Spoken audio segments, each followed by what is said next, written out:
So I was out for a run the other day when I saw a raven perched on top of a fence. It watched me as I ran by.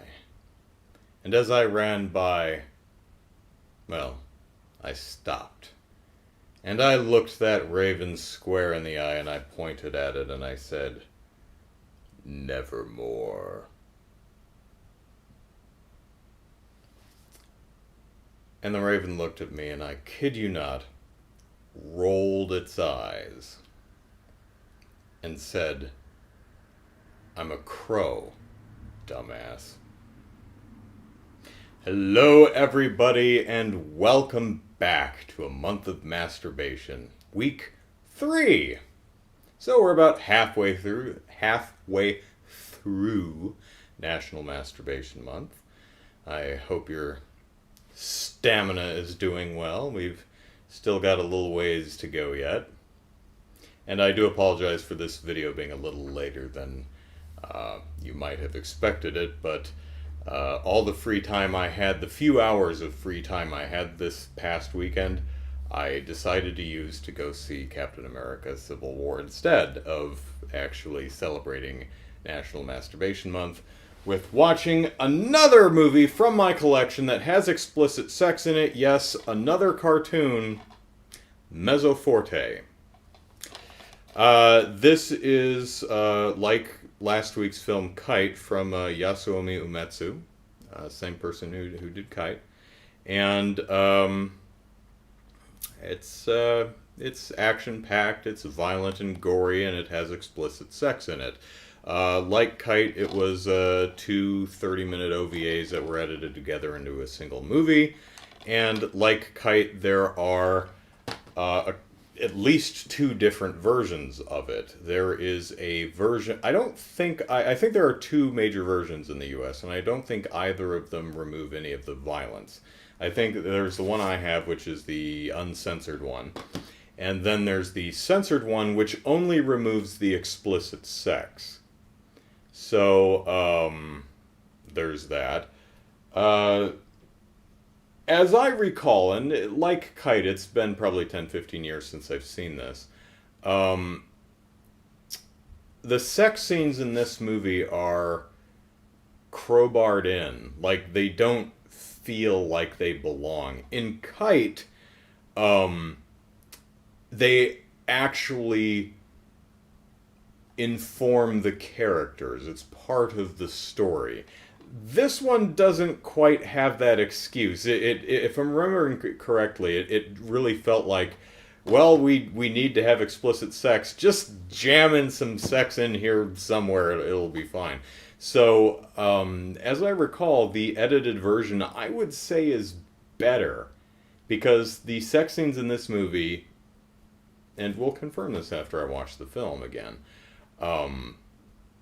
don't really do anything for the story or say much about the characters and can easily be skipped. Of course, I'm kind of staunchly anti-censorship, so of course I bought the uncut version, and that's what I'll be watching. And for those of you who are wondering, yes, I also own Meso Forte, the TV series, which is, I barely remember it. I remember it being okay. It doesn't have any explicit sex in it. I don't recall if it has any sex in it. And the violence is not quite as extreme as it is in the movie, or the OAVs rather. But yes, I do own the TV series. So, explicit sex, animated explicit sex, let's watch. Yeah, my memory holds up. The sex scenes feel rather crowbarred in. So, if you watch the edited version, the one that just completely excises the sex scenes, you probably wouldn't even notice they were gone. One of them is just a dream sequence that happens out of nowhere. The lead character falls asleep and then dreams of having sex with the 2 other people in the film. And you're watching it going, where did this come from? Huh? This seems kind of out of place with everything we've seen so far. And then she wakes up and she's like, oh my gosh. Well, that was an interesting dream. And you're like, oh, okay, she had a dream. Well, that's pointless. The second one is,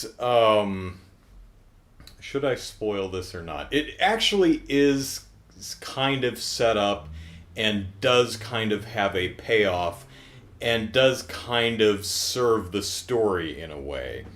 But the scene itself goes on for what feels like 5 minutes. It's probably only like 2.5 minutes. But it's so absurd that this thing's 15 years old. I'm going to spoil it. So our heroine is captured and she's locked in a dungeon. And the two ne'er-do-wells who've been harassing her throughout the whole movie, the main bad guy person, she picks up the two ne'er-do-wells and stuffs them in the cell with her and says, "You've got 8 hours, do what you will." And of course they go to Rapey Town for 8 solid hours. And what the scene appears to convey is essentially a rape montage of this is what happened throughout the entire 2 hours. And it would seem that the intention would be, oh my gosh, I can't believe this is happening to our hero. Oh, Noseville, this is horrible, this is terrible, this is a bad thing. Right? Right. But halfway through the scene, our heroine her cries go from "No, no, stop raping me, you horrible, disgusting people," to "Yes, yes, oh my gosh, I'm coming, more, more, more."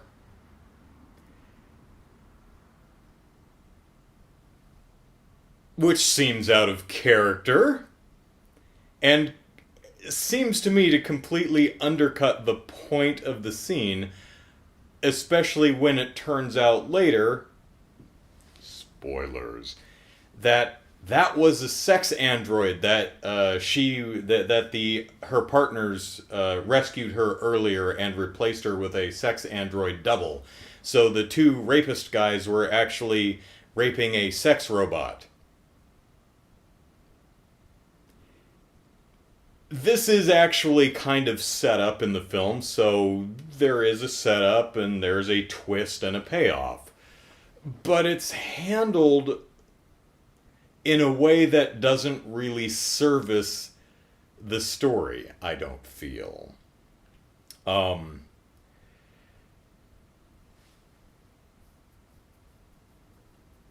You might call it overly exploitative.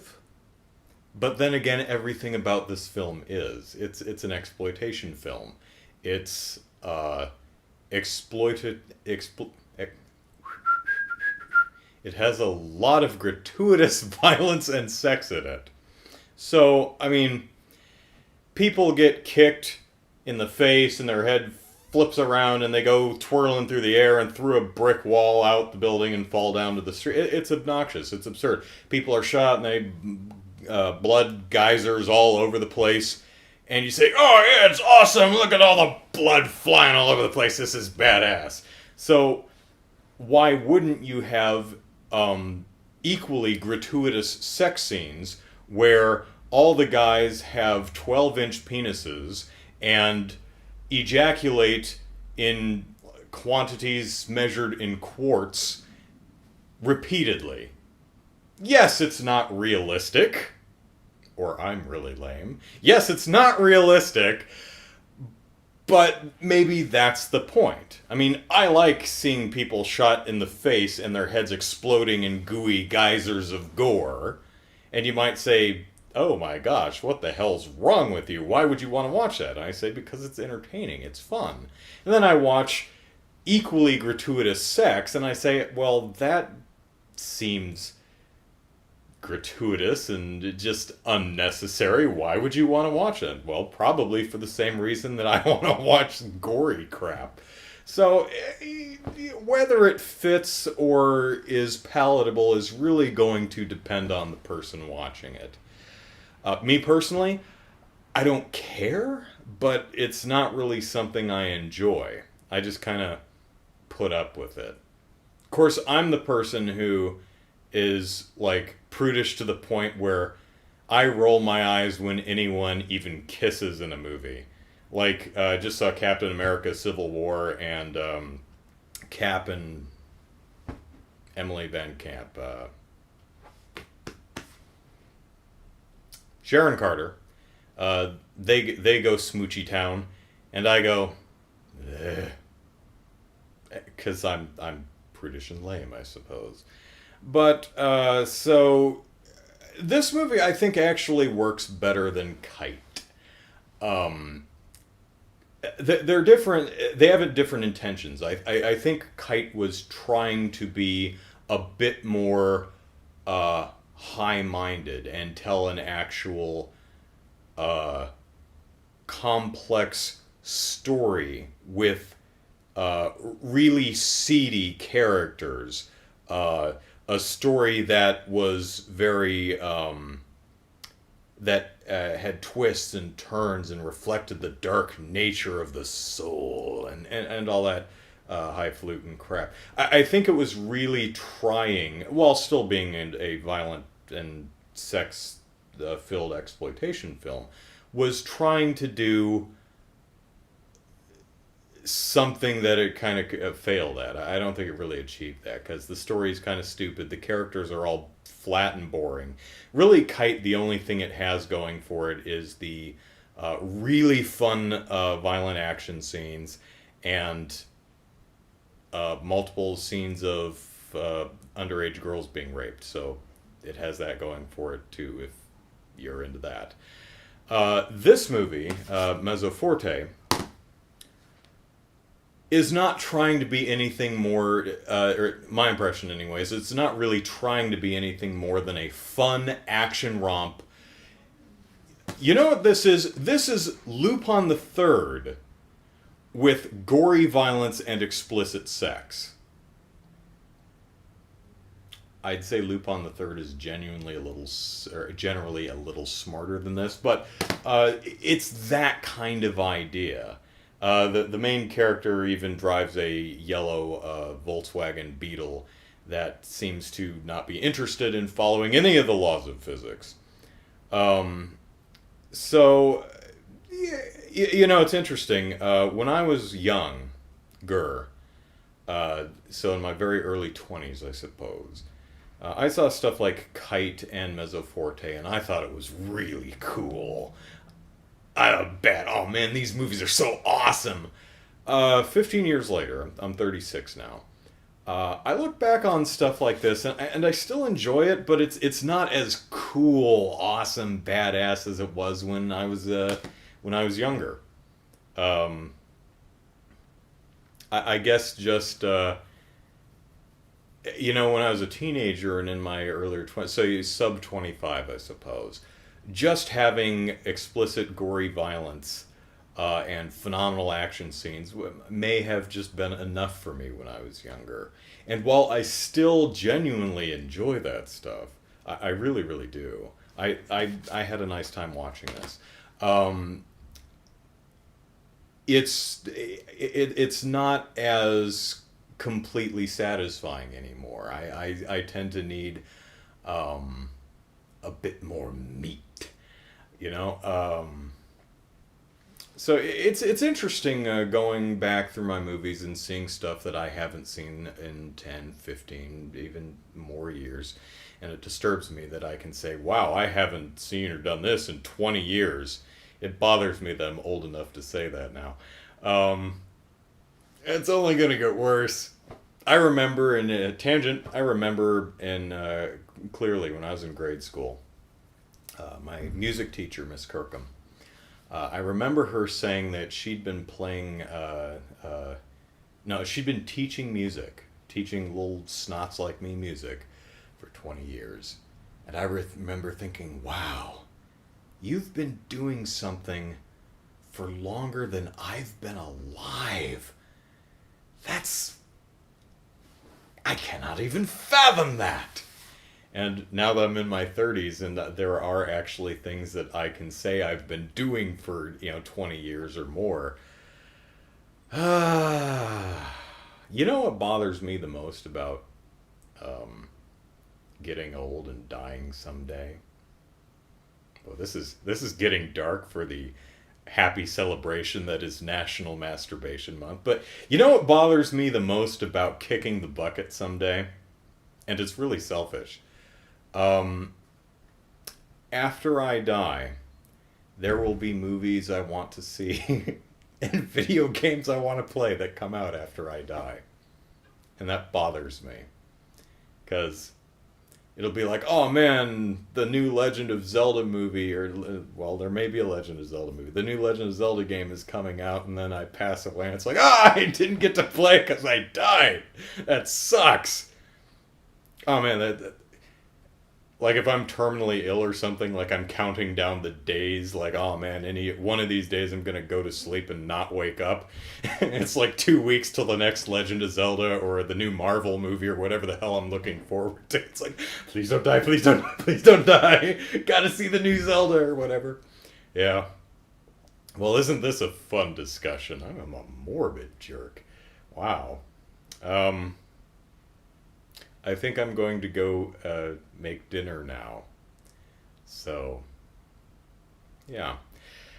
Next week is a actual live action film with explicit sex in it. I don't think it's in English. No, I'm pretty sure it's not in English. Slaughterdisc may be the only film I own with explicit sex that's in English.